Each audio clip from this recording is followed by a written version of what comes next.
Today I'd like to talk with you about tree trunks and branches. You see, your values, or as one definition of values describes them, those things that matter most to you in your life, those things that are most important to you in your life, they're a little bit like tree trunks. If you imagine in your brain that you have a trunk, and from that trunk, from that central core trunk, lots of different branches grow off. Yeah, and each of those branches are beliefs that are associated with that core value, the tree trunk. To give you an example, let's imagine that one of your top values is health. So that's the trunk. There'll be lots of branches that then grow from that, beliefs that then lead to thoughts and therefore determine your behaviors. So you might have a belief that it's important to eat organic food. You might have a belief that it's important to take regular exercise. You might have a belief that it's important to, generally eat a healthy diet. You might have a belief that you should avoid too much alcohol, caffeine, and so the list continues. So what's happening there is you've got a core value of health, and lots of different beliefs grow off it, the branches, and that will lead to your daily behaviors, your choices, what you choose to do in life. Therefore, it's really important to know what our core values are, because the more we can understand what the tree trunk is, what the core of our beliefs and our daily behaviors are, the more we can then make active choices and realizations of these are the things I like, and those are the things that are actually consistent with my tree.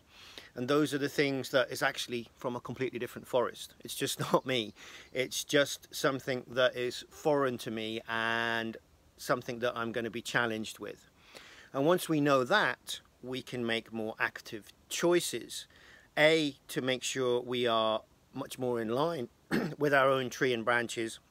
And B, when we're making decisions, we'll have a much better idea if that decision is likely to be consistent with the way our values and the branches from it in our brain have developed and therefore make us happy, or it's likely to be more challenging. So to get back to that core question of what are your values? There's no simple way to do that, and normally when I'm working with clients, we can spend an hour, 2 hours just exploring that to, unveil some of those core tree trunks, those core values. But for now, some questions you could ask yourself are things like, what matters most to me? What are some of the things that I truly love to do and enjoy? Perhaps make a list of 5 or 6 things that give you a lot of fulfillment and happiness in life. And then for each of those things, ask yourself the question, what does it give me?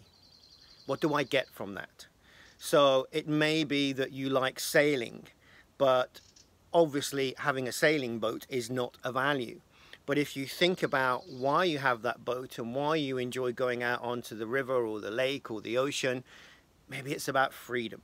Maybe it's about the people you can be with and sharing.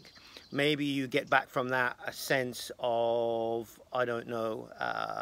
choice. Maybe you get back a sense of connection with the people that you bring it on. So there's a whole bunch of values there, freedom, sharing, connection, that may be associated with that. So I'm off to really think carefully about what my core values are, those tree trunks in my brain, and really notice more and more each day the branches that come off of those tree trunks, the beliefs that I have, and how they determine my daily behaviors, my choices, the direction I want to go in my life.